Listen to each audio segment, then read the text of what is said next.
Okay, gonna continue on this mountain ride. We're gonna take a turn up here and head west on the mountain towards Hogadon ski area. I'm talking too loud again. And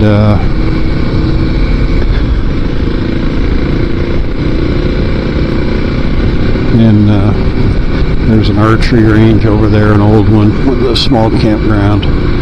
Lots and lots of cabins, and I have not been down that road in a long time. I don't ski anymore. I'm not even sure I've seen the new ski lodge. We might go take a look at it. That was something they just built a couple, 3 years ago at a pretty big cost. And you know, the bad thing is the ski area is just not a really great ski area. It's the runs are just so short. It's, you know, there's some steep runs. I mean, there's some challenging runs, but they are literally, you know, a quarter of a mile long, maybe. I mean, it's just, there's just nothing. They're just so short. It's a little tiny area. And the weird part is the parking lot is at the top of the mountain. So you ski down and then get on the lift to come back up. And it used to be they only had one lift that went from top to bottom, and if that lift broke, there was people every once in a while would have to walk back up to their car, which it's a good thing it's a short mountain when that happens, but that wouldn't be any fun though. You know? Anyway, Aspens, that's what we're to look at. And to just enjoy a nice fall ride, you know. When it's really hot, I don't like riding too much because I like to wear my protective gear, and that stuff can get pretty hot. I'm just wearing a t-shirt and a summer motorcycle jacket right now, and I'm real comfortable. Been getting pretty cool at night. I think it was 39 this morning.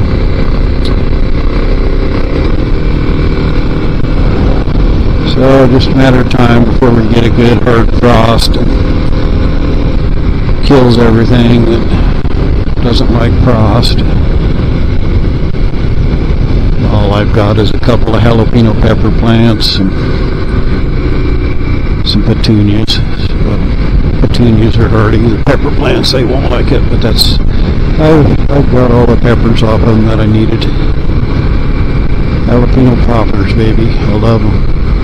Easy to make. If you do it right, they're just so good.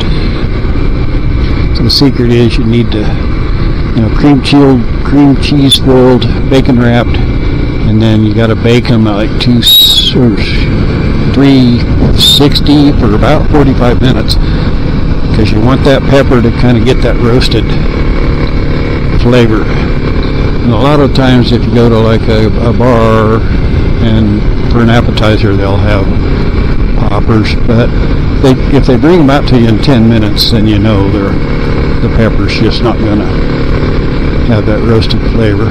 And to me that adds a lot. So we're going to go down and take a look at the ski area right quick.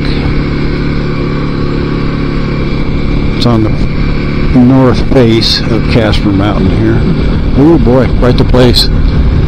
You know, what they had before was, I've always thought was adequate, but because during the week a lot of times there's nobody up here skiing, or it used to not be. I think the area has improved. They've got chairlifts now. They never used to have chairlifts. It was just you know, Palma lifts, but now they got a nice chairlift. I think they've had that for a while now. But pretty cool. They got a deck. That'd be fun to sit out on a nice day. Kind of on the wrong side of the mountain for setting sun, but there's the wrong side of the building. Might be one on the other side. Yeah, probably is. Anyway, that's our ski area. Opening soon.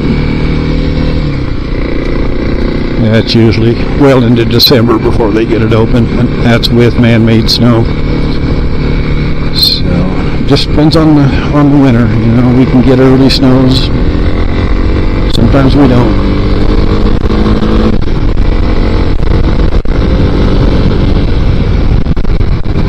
And then this is the road that heads back into more cabins and houses. Another big tower hill over yonder.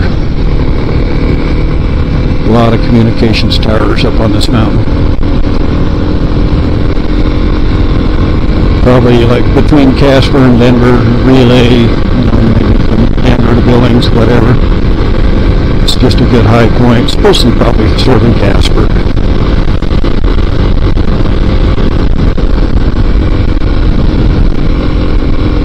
I hope it's not too windy. I'm heading right into the breeze now. It's going to get a little noisy. Yeah, I think the archery range is over.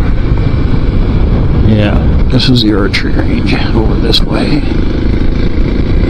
Haven't been back here in a long time.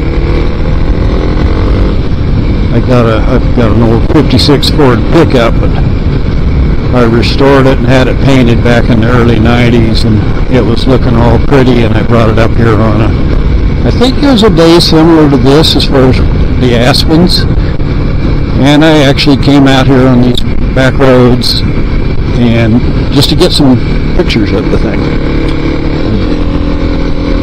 You know, we undercoated the fender, so I wasn't worried about, you know, the rocks getting thrown up on the inside of the fender and then chipping the paint on the outside. I wasn't worried about that. So there's a little campground over that way. Well, it says private property, so evidently campground maybe isn't. Yeah, this never used to be private property.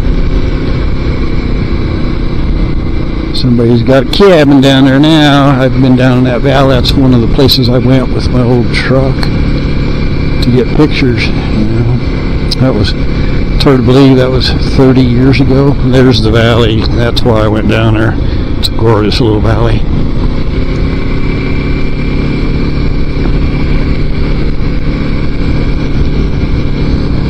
Yeah, we'll just go up here and turn around. Got a pretty good view of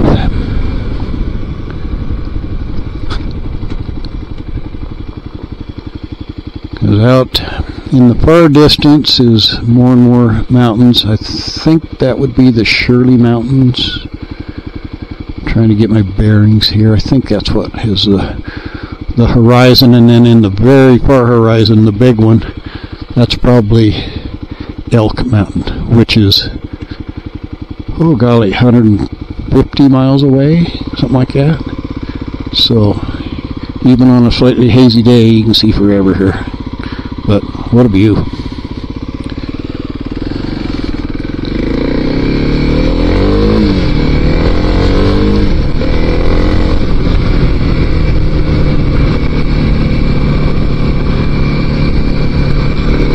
As you can probably tell, I'm not a dirt rider. I'm not a daredevil. Probably never get the front wheel in the air.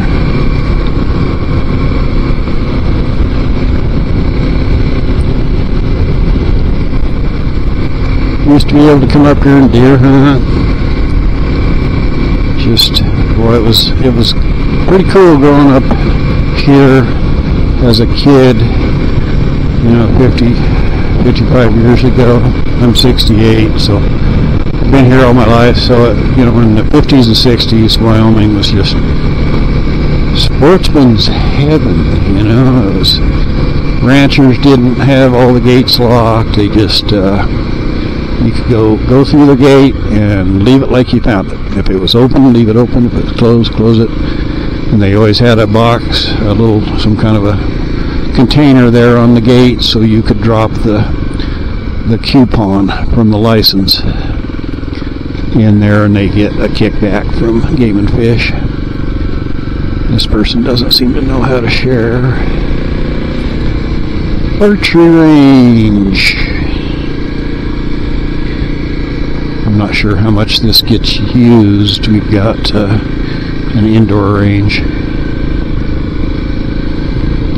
in town, a couple of them probably. So I don't know if people come up here, and actually right now they're probably out actually hunting with their bows and arrows. Yep. Anyway, yeah, they got a outhouse and archery range. You got your stands, target, the animal range. You must have some animal targets out there. But anyway, yeah, here we are, archery range.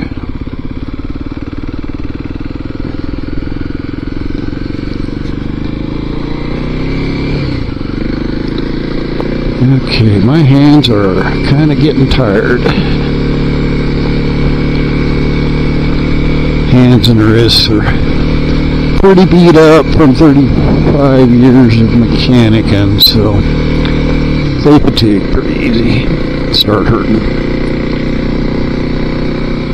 Anytime you're having to do a lot of steering, you know. Okay, I'm going to pull over here and shut the camera off. As usual, we will see you again. I'll make another video for y'all. Thanks.